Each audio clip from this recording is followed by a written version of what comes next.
ಟೋಪಿ ಟೋಪಿ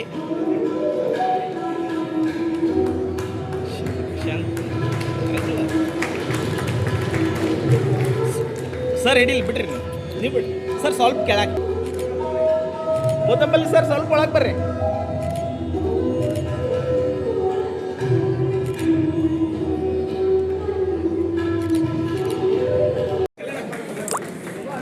ಸ್ವಲ್ಪ ಎದ್ರಿ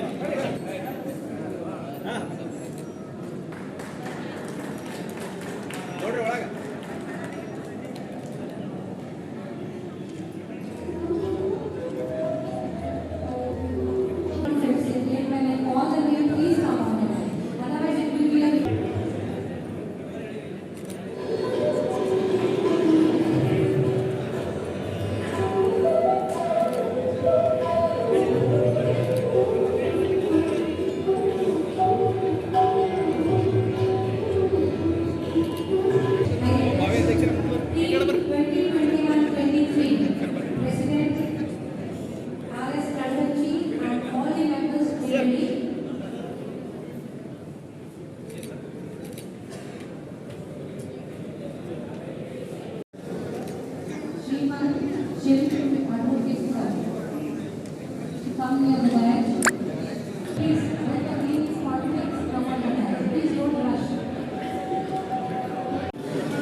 ಪಾಪತೋಟದಿಂದ ಅಭಿವೃದ್ಧಿ ಮಾಡಿದ್ರೆ ಅಭಿವೃದ್ಧಿ ಮಾಡೋಕ್ಕಾಗಲ್ಲ. ಇವತ್ತು ಹೆಣ್ಮಕ್ಳು ನನ್ನ ಹಳ್ಳಿಗೆ ಹೋದಾಗ ನಿನ್ನೆ ಸೊಲ್ಲಾಪುರ ಬಂದಿದ್ದೆ. ಗಂಟ ಕುಡಿದು ಅವನು ಲಿವರ್ ಡ್ಯಾಮೇಜ್ ಆಗಿ ಸೊಲ್ಲಾಪುರದಲ್ಲಿ ಒಂದು ಅಡುಗೆ ಕೆಲಸ ಮಾಡ್ತಾರೆ. 8 ಲಕ್ಷ ಬಿಲ್ ಆಗಿದೆ. ನಾನು ಸಹಾಯ ಮಾಡಿದೆ. ಈ ಥರ ಅನೇಕ ಎಷ್ಟು ಕಲಬುರಗಿಯಲ್ಲಿ ಹೆಣ್ಮಕ್ಳು ಮನೆಯಲ್ಲಿ ಕೆಲಸಕ್ಕೆ ಬರ್ತಾರೋ ಅವ್ರ ಹಿಂದೆ ಎಲ್ಲ ಕಣ್ಣೀರು ಬಿದ್ದಿದೆ. ಗಂಡ ಇಸ್ಪೆಟ್ಟಾಡಾದರೂ ಹಾಳು ಮಾಡಿರ್ತಾನೆ, ಕುಡಿದಾದರೂ ಹಾಳಾಗಿರ್ತಾನೆ, ಮತ್ತೊಂದು ಮಾಡಿ ಹಾಳಾಗಿರ್ತಾನೆ. ಪಾಪ ಮಕ್ಕಳು ಬದುಕೋದಕ್ಕೆ ಬಂದು ಕಲಬುರಗಿಯಲ್ಲಿ ಜೀವನ ಮಾಡ್ತಾರೆ. ಇಂಥ ಅನೇಕ ಸಮಸ್ಯೆಗಳಿದ್ದಾವೆ.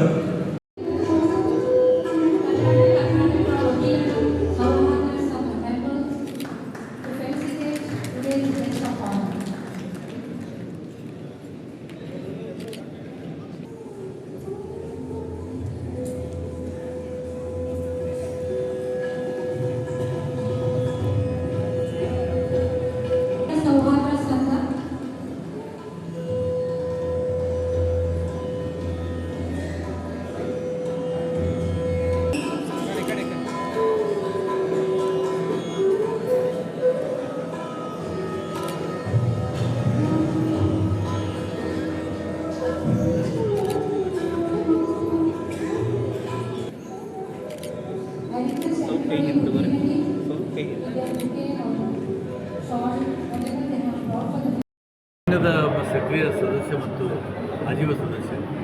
ಹಾಗಾಗಿ ನಮ್ಮ ಹಳೆಯ ಸ್ನೇಹಿತರೆಲ್ಲ ವಕೀಲ ಸಂಘದ ಅಧ್ಯಕ್ಷ ಪದಾಧಿಕಾರಿಗಳ ಸೇರಿ ಸನ್ಮಾನಕ್ಕೆ ಮಾಡ್ತಿದ್ದಾರೆ. ಸಂತೋಷದಿಂದ ಅವರ ಸನ್ಮಾನದ ಸ್ವೀಕಾರ ಮಾಡಿದ್ದೀನಿ. ಅನೇಕ ವಿಷಯಗಳು ಚರ್ಚೆ ಬಂದು ಈ ಥರ ಮೇಲಿನ ಮೇಲೆ ನಾವು ವಕೀಲ ಸಂಘದ ಕುರಿತು ಈ ಭಾಗದ ಅಭಿವೃದ್ಧಿ ಬಗ್ಗೆ, ಜನ ಸಮಸ್ಯೆ ಬಗ್ಗೆ ಮತ್ತು ಆಡಳಿತ ಬಗ್ಗೆ ಚರ್ಚೆ ಮಾಡೋಣ ಅಂತ ಸಲಹೆ ಮಾಡಿದ್ದಾರೆ. ಒಪ್ಪಿದ್ದಾರೆ. ಮತ್ತೆ ಕೂತು ವಕೀಲರ ಪಾತ್ರ ಭಾಳ ದೊಡ್ಡದಿದೆ. ಅಧ್ಯಕ್ಷರಲ್ಲಿ ನಾವೆಲ್ಲ ಕೆಲಸ ಮಾಡ್ತೀವಿ ಅಂತ ಇದು ಅಂತ ಹೋದರೆ ಈಗ ರಾಜಕೀಯ ಅಂತ ಹೋದರೆ ಈಗ ಆಳಂದ ತಾಲೂಕಲ್ಲಿ ರೋಡ್ ಸಮಸ್ಯೆ ಭಾಳ ಹೇಳ್ತಿದ್ದಾರೆ ಸರ್. ಯಾವ ತಾಲೂಕಿನಲ್ಲಿ ತಮ್ಮ ತಾಲೂಕಲ್ಲ ಸರ್. ಹೇಳಿದ್ರೆ ಇಲ್ಲಿ ಮತ್ತೆ ಪೊಲಿಟಿಕಲ್ ಆದ ಬೇಡ ಹೇಳೋದು. ಸರ್ ಇದೇ ದುಡ್ಡು ಬಂದಿದೆ, ಕೆಲಸ ಆಗಿಲ್ಲ, ಎಲ್ಲಿ ಹೋಯ್ತು? ಸರ್ಕಾರದ KKRWಲಿಂದ ದುಡ್ಡು ಬಂದಿದೆ, ದುಡ್ಡು ಎಲ್ಲಿ ಹೋಯ್ತು? ರೋಡೇ ಆಗಿಲ್ಲ. ಇವತ್ತು ಮತ್ತೆ ನನ್ನ ತಲೆ ಮೇಲೆ ಭಾರ ಬಿದ್ದಿದೆ. ನಾನು MLA ಆಗಬೇಕು, ರೋಡ್ ಮಾಡಬೇಕು, ಅವ್ರ ಮೇಲೆ ರೋಡ್ ಹಾಳು ಮಾಡಬೇಕು. ಇದು ನಮ್ಮ ಗತಿ. ಈಗ ಕಳಪೆ ಕಾಮಗಾರಿಗಳು ತುಂಬ ಜಾಸ್ತಿ ಆಗಿದೆ ಅಂತ ಕೇಳ್ಬಿಟ್ಟೆ ಸರ್. ಈ ರಾಜಕೀಯ ಜನ ನಾವು ಕಾಂಟ್ರಾಕ್ಟರ್ ಜೊತೆಗೆ ಶಾಮೀಲಾದರೆ ಕಳಪೆ ಮಟ್ಟದ ಕೆಲಸ ಆಗೇ ಆಗ್ತದೆ. ಸನ್ಮಾನ್ ಕಾಂಟ್ರಾಕ್ಟರ್ಗಳಿಗೆ MLA ಆಗ್ತದ್ರೆ MLAಗಳಿಗೆ ಕಾಂಟ್ರಾಕ್ಟರ್ ಆಗ್ತಾರೆ.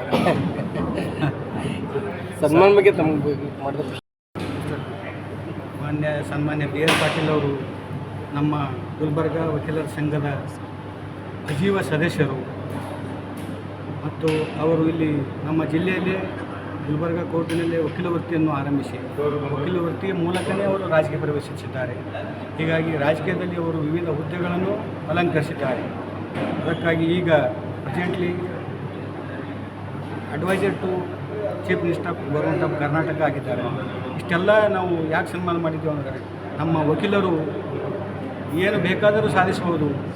ಈ ದೇಶದಲ್ಲಿ ಸ್ವಾತಂತ್ರ್ಯ ಸಿಗುವಾಗ ವಕೀಲರ ಪಾತ್ರನೇ ಬಹಳ ಮುಖ್ಯವಾಗಿತ್ತು. ಆದರೆ ಇತ್ತೀಚಲಾಗಿ ಅದು ಯಾಕೋ ಸ್ವಲ್ಪ ಕಡಿಮೆ ಆಗ್ತಾ ಇದೆ. ಅಂಥದ್ರಲ್ಲಿ ಇದ್ದುದರಲ್ಲಿ ನಮ್ಮ ವಕೀಲರು ಹೋರಾಟಗಾರರು ಚಳವಳಿ ಮೂಲಕ ರಾಜಕೀಯ ಆರಂಭಿಸಿದವರು. ಅವರು ಯಾವಾಗಲೂ ಅವರ ಹೋರಾಟಗಾರರು, ಅವರು JP ಚಳವಳಿ ಇರಲಿ, ಎಮರ್ಜೆನ್ಸಿ ಪೀರಿಯಡ್ ಇರಲಿ, ಅವರು ಹೋರಾಟ ಅಂದರೆ ಪ್ರಜಾಪ್ರಭುತ್ವ ವಿರೋಧಿ ಎಲ್ಲಿರುತ್ತಲ್ಲ ಅಲ್ಲಿ ಅವರ ಹೋರಾಟ BR ಪಾಟೀಲ್ ಇದ್ದೇ ಇರುತ್ತೆ. ಇಂಥ BR ಪಾಟೀಲ್ ಅವರು ನಮ್ಮ ಸಂಘದ ಸದಸ್ಯರಿದ್ದು ಇವತ್ತು legal adviser to chief minister of government of Karnataka ಆಗಿದ್ದರಿಂದ ನಮ್ಮ ವಕೀಲ ಬಾಂಧವರು ಗುಲ್ಬರ್ಗ ಜಿಲ್ಲಾ ವಕೀಲರ ಸಂಘದ ಎಲ್ಲ ಸದಸ್ಯರು, ಅವರ ಗೆಳೆಯರು, ಸಂಘದ ಸದಸ್ಯರು ಎಲ್ಲರೂ ಜೊತೆಗೂಡಿ ಒಂದು ನಿರ್ಣಯ ತೆಗೆದುಕೊಂಡು ನಮ್ಮ ವಕೀಲರು ಈ ಉನ್ನತ ಹುದ್ದೆ ಹೋಗಿದ್ದಕ್ಕಾಗಿ ನಾವು ಎಲ್ಲರೂ ಕೂಡಿ ಅವರಿಗೆ ಸನ್ಮಾನ ಸಮಾರಂಭ ಮಾಡಿಕೊಳ್ಳೋಕೆ ಆಹ್ವಾನ ಯಾಕೆ ನೀಡಬಾರ್ದು ಅಂತಾಗ ಎಲ್ಲ ಹಿರಿಯ ವಕೀಲರು ಸೇರಿಕೊಂಡು ಮತ್ತು ನಮ್ಮ ಬಾಡಿದವರೆಲ್ಲ ಸೇರಿಕೊಂಡು ಒಂದು ಸಭೆ ಮಾಡಿ ನಾವೆಲ್ಲ ನಿರ್ಣಯ ತೆಗೆದುಕೊಂಡು ಅವರಿಗೆ ಹೃದಯ ಸ್ಪರ್ಶಿ ಸನ್ಮಾನ ಮಾಡೋಕ್ಕೇಳಿ ನಾವು ನಮ್ಮ ಮನವಿ ಕೊಟ್ಟಾಗ ಅವರು ಸಂತೋಷದಿಂದ ಇದು ನನ್ನ ಮನೆ, ನಾನು ಇಲ್ಲಿ ಬಂದೇ ಬರ್ತೀನಿ ಅಂತೇಳಿ ಸ್ವಖುಷಿಯಿಂದ ಬಂದು ಅವರು ನಮ್ಮನ್ನೆಲ್ಲನೂ ಉದ್ದೇಶಿಸಿ ಸನ್ಮಾನ ಸ್ವೀಕರಿಸಿ ನಮ್ಮೆಲ್ಲರಿಗೂ ಉಪದೇಶ, ವಿಚಾರ ವಿನಿಮಯ ಮತ್ತು ಏನೇನು ಕುಂದುಕೊರತೆವ ಹೇಳ್ರಿ, ನಾವೆಲ್ಲ ಚೀಫ್ ಮಿನಿಸ್ಟರ್ಗೆ ಮಾಡಿಸ್ತೇವೆ. ಮತ್ತು ಯಾವುದೇ ನಿಮ್ಮ PIL ಹೋರಾಟ ಇರಲಿ ಮತ್ತು ಯಾವುದೇ ಹೋರಾಟ ಇರಲಿ ಅದಕ್ಕೆ ನಾನು ನಿಮ್ಮ ಜೊತೆ ಇರ್ತೀನಿ, ನೀವು ಯಾವಾಗಲೂ ಬರ್ರಿ ಅಂದಾರ. ಅದಕ್ಕಾಗಿ ಅವರಿಗೆ ನಾವು ನಮ್ಮ ಬಾರ್ ಅಸೋಸಿಯೇಷನ್ನಿಂದ ಹೃದಯ ಸ್ಪರ್ಶಿ ಸನ್ಮಾನ ಸಮಾರಂಭ ಮಾಡೋದಕ್ಕಾಗಿ ನಮಗೆ ಅವರ ಮಾತು ಕೊಟ್ಟಿದ್ದಕ್ಕಾಗಿ ಅವರ ಹಿತನುಡಿಗಳನ್ನು ಕೇಳಿ ನಮ್ಮ ಸಂಘಕ್ಕೆ ಬಹಳ ಸಂತೋಷವಾಗಿದೆ. ನಾವು ಬೇಡಿಕೆಗಳು ಏನಿಟ್ಟಿಲ್ಲ, ನಮ್ಮ ಬೇಡಿಕೆಗಳೆಲ್ಲ ಅವರಿಗೆ ಗೊತ್ತವ. ಅವರೇ ಹೇಳಿದ್ದಾರೆ ನಿಮ್ಮ ಬೇಡಿಕೆಗಳು ಏನೇನವ ಇವೆಲ್ಲ ಬರ್ರಿ, ಎಲ್ಲರೂ ಕುಂತು ಹಿರಿಯರು ಮತ್ತು ಎಕ್ಸ್ಪರ್ಟ್ ಎಲ್ಲರೂ ಕಲಿತು ಒಂದು ಸಭೆ ಮಾಡಿ ಆ ಹೋರಾಟದ ನಿಮ್ಮ ಬೇಡಿಕೆಗಳು ಏನವ ಲಿಸ್ಟ್ ತೊಂಬರಿ, ಅದು CM ಬಲ್ಲಿ, ಅದು ಮತ್ತು ಯಾರ್ಯಾರ ಬಲ್ಲಿ ಅಡ್ಮಿನಿಸ್ಟ್ರೇಟಿವ್ ಜಡ್ಜ್ ಬರಲಿ, CJ ಬರಲಿ, ಎಲ್ಲೇ ಬರ್ತದೆ ಅಲ್ಲಿ ನಾನು ನಿಮ್ಮ ಜೊತೆ ಇರ್ತೀನಿ. ಅದು ಹೋರಾಟ ಮಾಡಿ ತಂದೆ ತರಮಿ, ಅದು ಭಿಕ್ಷೆ ಅಲ್ಲ, ಅದು ನಮ್ಮ ಹೋರಾಟ ಅಂತ ಅವರು ನಮ್ಮೆಲ್ಲರನ್ನು ಉದ್ದೇಶಿಸಿ ಹೇಳಿದ್ದಾರೆ.